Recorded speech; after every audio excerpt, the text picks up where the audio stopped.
Good morning, सुप्रभात, अभिनंदन, आभार दोस्तों। आज मैं लेके आया हूँ आप सभी के लिए 16 जून 2022 ईस्वी का करंट अफेयर्स। तो चलिए हम लोग स्टार्ट करते हैं, जो कि आने वाले एग्जामों के लिए बहुत ही महत्वपूर्ण होने वाले हैं। तो आज का पहला क्वेश्चन है दोस्तों, जो कि बहुत ही महत्वपूर्ण है कि 13 जून 2022 को जारी सिप्री ईयर बुक 2022 रिपोर्ट के अनुसार किस देश के पास सबसे ज़्यादा परमाणु हथियार है। तो सिप्री के द्वारा जारी किया गया दोस्तों, एस का फोर हो जाता है स्टॉकहोम। तो स्टॉकहोम से जारी होता है। और किस देश के पास सबसे अधिक परमाणु हथियार है दोस्तों, तो रूस यूक्रेन युद्ध में मालूम चला उस टाइम, तो रूस के पास जो है सबसे अधिक परमाणु हथियार है, याद रखिएगा दोस्तों, रूस के पास। तो सिप्री का जो रिपोर्ट है स्वीडन स्टॉकहोम से प्रकाशित होता है। पूरे विश्व में 12,705 परमाणु हथियार है। रूस के पास अकेले जो है लगभग 6,000 यानी कि 5977। उसके बाद अमेरिका के पास है 5284। उसके बाद चीन के पास 350। यानी कि रूस और अमेरिका मिल के ही लगभग 90% से अधिक परमाणु हथियार रखे हुए हैं। चीन के पास भी 350, France 290, UK 225, Pakistan 165, India 160, Israel 90, north Korea 20 दोस्तों। यानी कि परमाणु हथियार वाले कितने देश हो गए, तो देख लीजिए, रूस 1, चीन 2, फ्रांस 3, यूके 4, पाक 5, इंडिया 6, इजराइल 7, नॉर्थ कोरिया 8 दोस्तों। 9 हो गया। रूस, अमेरिका, चीन 3, फ्रांस 4, यूके 5, पाक 6, इंडिया 7, 8, 9। यानी कि 9 देशों को पास परमाणु हथियार है, याद रखिएगा। हथियारों की सर्वाधिक आपूर्ति कौन करता है, सर्वाधिक हथियार बेचता कौन है दोस्तों, तो अमेरिका बेचता है, याद रखिएगा। सबसे अधिक हथियार का आयात कौन करता है यानी खरीदता कौन है दोस्तों, तो सऊदी अरब। वायु शक्ति रिपोर्ट हाल ही में जारी किया गया, जिसमें भारत की रैंक कितना बताया गया, तीसरा दोस्तों। चीन को पछाड़कर भारत तीसरे स्थान पर पहुंच गया। पहला स्थान पर अमेरिका, दूसरा स्थान पर रूस। पर्यावरण प्रदूषण सूचकांक में भारत की रैंक 180। हैप्पीनेस इंडेक्स में भारत को 136वां स्थान प्राप्त हुआ, यह भी याद रखिएगा दोस्तों। और press freedom index 150। Next question हो जाएगा दोस्तों कि हाल ही में किसने दीव में पश्चिमी क्षेत्रीय परिषद की 25वीं बैठक की अध्यक्षता की। तो पश्चिमी क्षेत्रीय परिषद की 25वीं बैठक की अध्यक्षता कहाँ हुआ, तो दीव में, जो दोस्तों दमन की राजधानी है दीव, वहाँ पर किया गया। इसकी अध्यक्षता कौन करता है दोस्तों, तो केंद्रीय गृह मंत्री करते हैं, याद रखिएगा। तो अमित शाह के द्वारा किया गया। इसका ऑप्शन नंबर डी सही हो गया, केंद्रीय गृह मंत्री। तो क्षेत्रीय परिषद की स्थापना की बात करें तो 1956 ईस्वी के अधिनियम के तहत हुआ था, जिसके इसके अध्यक्ष होते हैं गृह मंत्री होते हैं। इसे जो है शुरुआत में 5 जोनों में विभाजित किया था, यानी कि पूर्वी, पश्चिमी, उत्तरी, दक्षिणी और मध्य। लेकिन 1971 ईस्वी में उत्तरी पूर्वी जोन भी बनाया गया दोस्तों, याद रखिएगा। तब कितने जोन हो गए, तो 6। क्षेत्रीय परिषद में मुख्यमंत्री, मंत्री, नीति आयोग के सदस्य, मुख्य सचिव राज्य के और भारत के गृह मंत्री भाग लेते हैं दोस्तों, याद रखिएगा। अंतरराजकीय परिषद का पहली बार गठन जो है 1990 में किया गया। अनुच्छेद 263 में इसका चर्चा है। इसके जो है अस्थायी समिति के अध्यक्ष कौन रहता है, तो गृह मंत्री। और पहली बार इसका गठन 1990 में किस आयोग के सिफारिश पर, सरकारी या आयोग के सिफारिश पर किया गया था, अंतर्राजकीय परिषद। अगला क्वेश्चन हो जाएगा दोस्तों कि 13 से 24 जून 2022 तक भारत और किस देश के बीच 38वें समन्वित गश्त यानी कि कॉर्पेट का आयोजन अंडमान सागर और मलक्का जलबंदोबस्त में किया गया दोस्तों। तो इसका सही आंसर होने वाला है इंडोनेशिया दोस्तों, याद रखिएगा। तो भारत और इंडोनेशिया के बीच। अगर बात करें दोस्तों कि धर्म गार्जियन युद्ध अभ्यास भारत और किसके बीच हुआ, तो धर्म गार्जियन जैसे जापान, भारत और जापान। भारत ने इंडोनेशिया का हराकर कौन सा कप जीता है, तो थॉमस कप पहली बार भारत जीता है दोस्तों। सांगरी डायलॉग का आयोजन हाल ही में कहाँ किया गया, तो सिंगापुर में किया गया। गुरु शक्ति और समुद्र शक्ति एक्सरसाइज कहाँ से, तो इंडोनेशिया। यानी कि गरुड़ शक्ति हो जाएगा दोस्तों, गुरु नहीं गरुड़ शक्ति और समुद्र शक्ति। G20 2022 का सम्मेलन इंडोनेशिया में हुआ दोस्तों, याद रखिएगा। G20 2022 का सम्मेलन इंडोनेशिया में हुआ। अगला क्वेश्चन है दोस्तों कि हाल ही में किस देश की रबाब फातिमा को संयुक्त राष्ट्र का अवर महासचिव नियुक्त किया गया है। तो कल की वीडियो में बताए थे, तो रबाब हो गया, र बा ब आ गया, तो ब से बांग्लादेश दोस्तों, याद रखिएगा। 21 देश की हैं तो बांग्लादेश, बांग्लादेश की महिला जो है यूएन में वहाँ तक पहुँचने वाली सबसे ऊंची पद पर पहुँची है दोस्तों। संयुक्त राष्ट्र संघ के महासचिव कौन है? एंटोनियो गुटेरेस, जो कि पुर्तगाल के पूर्व प्रधानमंत्री थे। हाल ही में एंटोनियो गुटेरेस ने किस यूएनओ का प्रौद्योगिकी राजदूत घोषित किया है? तो अमनदीप गिल को, ये भी याद रखिएगा दोस्तों। यूएन महासभा के पहली महिला अध्यक्ष तो विजया लक्ष्मी पंडित 1953 में बनी थी, याद रखिएगा दोस्तों। भारत के मुख्य वैज्ञानिक सलाहकार कौन है दोस्तों अभी वर्तमान में? तो अजय कुमार सूद। कौन है? तो अजय कुमार सूद। अंतर्राष्ट्रीय न्यायालय का मुख्यालय कहाँ है दोस्तों? The Hague. काम है तो नीदरलैंड। अगर अंतर्राष्ट्रीय न्यायालय की स्थापना की बात किया जाएगा दोस्तों तो 1946 में होता है। अंतर्राष्ट्रीय न्यायालय से इस्तीफा देने वाला विश्व का पहला देश दोस्तों, बहुत ही इंपॉर्टेंट क्वेश्चन है, बुरुंडी। एक बार यह दरोगा के पीटी में भी पूछा गया था। यूएनओ का 193वां सदस्य देश कौन है? तो दक्षिणी Sudan. Right to repair bill लागू करने वाला विश्व का पहला शहर, कल भी बताया था वीडियो में दोस्तों। राइट टू रिपेयर बिल लागू करने वाला विश्व का पहला शहर कौन बन गया है? तो न्यूयॉर्क। न्यूयॉर्क किस नदी के किनारे स्थित है दोस्तों? तो न्यूयॉर्क जो है हडसन नदी के किनारे स्थित है, ये भी ध्यान में रखिएगा आप लोग। अगला क्वेश्चन हो जाएगा दोस्तों, जो कि बहुत ही महत्वपूर्ण यानी कि MVVI यानी VVI है, कि 16 से 17 जून 2022 को मुख्य सचिवों का पहला राष्ट्रीय सम्मेलन का आयोजन कहाँ किया जाएगा? तो इसमें मुख्य सचिव जो होते हैं दोस्तों, किसी भी राज्य के सबसे ऊंचे जो है अधिकारी होते हैं मुख्य सचिव, तो उसका जो है राष्ट्रीय सम्मेलन कहाँ में आयोजित किया जाएगा दोस्तों?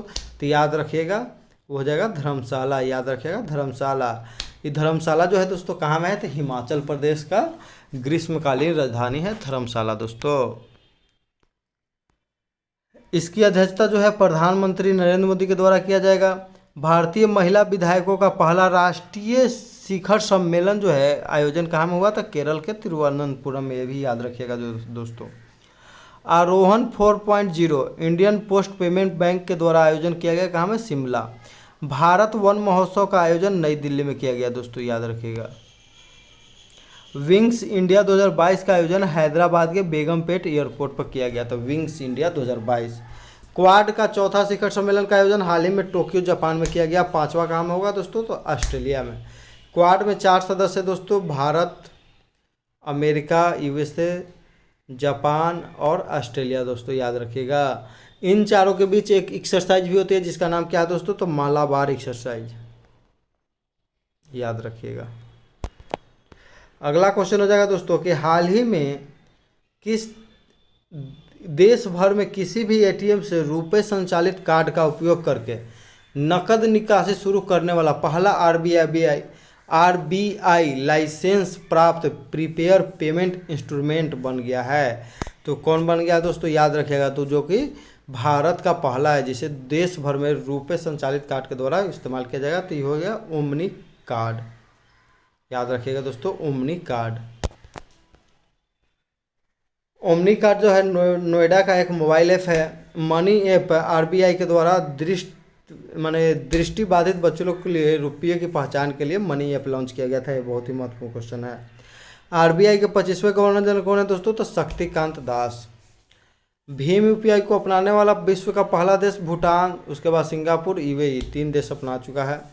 भारतीय UPI को अपनाने वाला पहला देश सिर्फ UPI को अपनाया है नेपाल ने दोस्तों, याद रखिएगा। बहुत ही इंपॉर्टेंट क्वेश्चन है।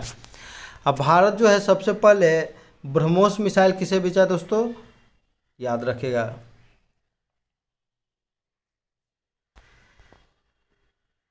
फिलीपींस को भेजा है दोस्तों। हाल ही में कौन भारत के 74वें ग्रैंड मास्टर बने हैं? ग्रैंड मास्टर की बात करें तो इसका संबंध किस खेल से है दोस्तों? तो चेस यानी कि शतरंज। तो ये कौन बन गए हैं दोस्तों? याद रखिएगा, राहुल श्रीवास्तव दोस्तों। भारत के 74वें ग्रैंड मास्टर राहुल श्रीवास्तव।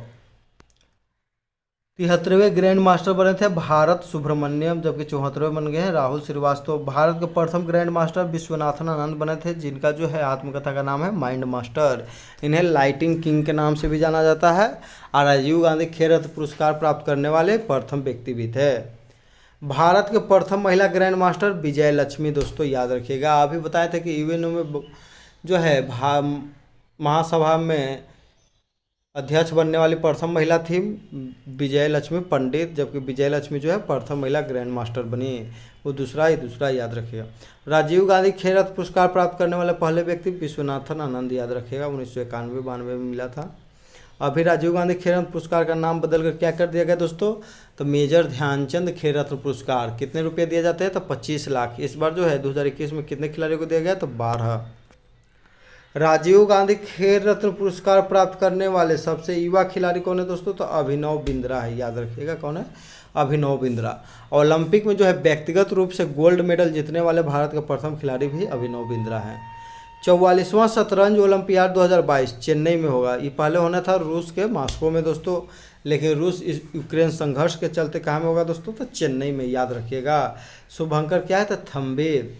चेन्नई से दोस्तों समुद्रयान अभियान भी शुरू किया गया भारत के द्वारा, यानी कि समुद्र के अंदर जाकर जो है नीचे के बारे में पता लगाना दोस्तों। अगला क्वेश्चन हो जाएगा कि बिम्स्टेक टेक्नोलॉजी ट्रांसफर फैसिलिटी की स्थापना कहाँ की जाएगी, तो बिम्स्टेक एक जो दोस्तों ग्रुप है, बिम्स्टेक टेक्नोलॉजी ट्रांसफर फैसिलिटी, इसका स्थापना जो है कोलंबो श्रीलंका में किया जाएगा, याद रखिएगा दोस्तों। इस बार बिम्स्टेक का बैठक कहाँ हो रहा है, तो कोलंबो में हो रहा है, याद रखिएगा। इसका मुख्यालय कहाँ है दोस्तों, तो ढाका बांग्लादेश में है, ये भी याद रखिएगा दोस्तों। बिम्स्टेक की स्थापना 1997 में हुआ, इसका मुख्यालय ढाका बांग्लादेश में है। बांग्लादेश इसका सदस्य India, Myanmar, Sri Lanka, Thailand, Nepal, Bhutan. Sri Lanka के नए प्रधानमंत्री कौन बने हैं, तो विक्रम रानिल सिंधे। इससे पहले कौन थे, तो महिंदा राजपक्षे। श्रीलंका के राष्ट्रपति गोतबाय राजपक्षे और महिंदा राजपक्षे दोनों भाई थे दोस्तों, याद रखिएगा। नॉर्डिक सम्मेलन का आयोजन कोपेनहेगन डेनमार्क में किया गया। COP 27 का आयोजन यानी कि कॉन्फ्रेंस ऑफ पार्टीज 27 का आयोजन कहाँ में किया जाएगा दोस्तों, तो मिस्र, जबकि 28 का आयोजन UAE में। 26 का आयोजन कहाँ किया गया था दोस्तों, ये भी याद रखिएगा। क्वाड का 5वां शिखर सम्मेलन ऑस्ट्रेलिया में होगा। ब्रिक्स का 14वां शिखर सम्मेलन 2022 में चीन में होगा। 2021 में कहाँ में उठा था, भारत में। राष्ट्रमंडल खेल 2022 बर्मिंघम यूनाइटेड किंगडम, और 2026 में विक्टोरिया ऑस्ट्रेलिया में होगा दोस्तों, याद रखिएगा। अगला क्वेश्चन है जो कि बहुत ही महत्वपूर्ण है कि अग्निपथ योजना के संदर्भ में कौन सा कथन सही नहीं है, तो अग्निपथ योजना हाल ही में जो है सेनाओं में शामिल होने के लिए अग्निपथ योजना केंद्र सरकार के द्वारा लाया गया है। यह जो है 14 जून 2022 को केंद्रीय मंत्रिमंडल ने इसे मंजूरी दिया।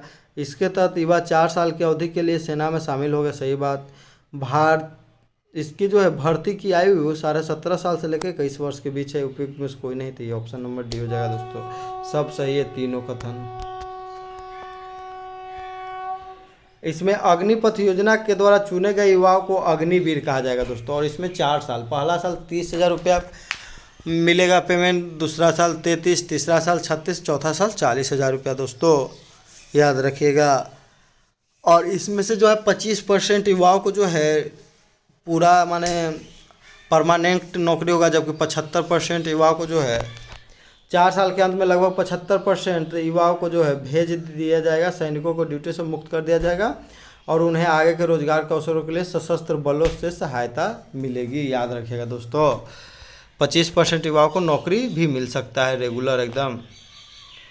श्रीलंका के एंजेलो मैथ्यूज और पाकिस्तान की तूबा हसन मई 2022 के लिए ICC player of the month चुने गए हैं, याद रखिएगा दोस्तों। अब प्लेयर ऑफ द मंथ बनने वाले प्रथम खिलाड़ी कौन थे दोस्तों, तो याद रखिएगा जो अभी भारतीय क्रिकेट टीम के कप्तान है T20 के अभी वर्तमान में, ऋषभ पंत, वो बने थे। टेस्ट क्रिकेट में 650 विकेट लेने वाले पहले तेज गेंदबाज कौन बन गए हैं, तो जेम्स एंडरसन दोस्तों, याद रखिएगा। और सबसे अधिक बार टेस्ट में नॉट आउट भी रहने वाले खिलाड़ी हैं जेम्स एंडरसन। भारत में पहली बार फीफा ई नेशंस कप 2022 के लिए क्वालिफाई किया है, भी याद रखिएगा, बहुत ही इंपॉर्टेंट क्वेश्चन है दोस्तों। फीफा का मतलब होता है फुटबॉल। महाराष्ट्र राज्य के राज्यपाल ने रतन टाटा को डॉक्टरेट की मानद उपाधि प्रदान की है, भी याद रखिएगा। कौन प्रदान किया है रतन टाटा को, तो महाराष्ट्र राज्य। महाराष्ट्र के राज्यपाल कौन है दोस्तों, तो भगत सिंह कोश्यारी, या वहाँ के मुख्यमंत्री है उद्धव ठाकरे, याद रखिएगा दोस्तों। कल का वीडियो में क्वेश्चन पूछा गया था कि दुनिया में सबसे अधिक दिनों तक राजगद्दी पर बैठने वाले दूसरे सबसे अधिक दिनों तक कौन है, तो एलिजाबेथ द्वितीय नाम में लगा है और द्वितीय बन गई। 70 साल इनका हो गया दोस्तों, 72 साल तक लुई 14वां शासन किया था, याद रखिएगा दोस्तों, लुई 14वां। सही उत्तर देने वाले हैं स्टडी ब्लॉग और सुनीता देवी, इन दोनों को बहुत सारे ढेर सारे धन्यवाद एवं शुभकामनाएं। आगे भी आप लोग ऐसे ही जवाब देते रहिए। आज का क्वेश्चन रहेगा दोस्तों, जिसका आप लोग कमेंट करके जवाब दीजिएगा कि 16 से 17 जून 2022 को मुख्य सचिवों का पहला राष्ट्रीय सम्मेलन का आयोजन कहाँ किया जाएगा। तो मुख्य सचिवों का जो है पहला राष्ट्रीय सम्मेलन का आयोजन कहाँ किया जाएगा, ये हम वीडियो में बताएं दोस्तों।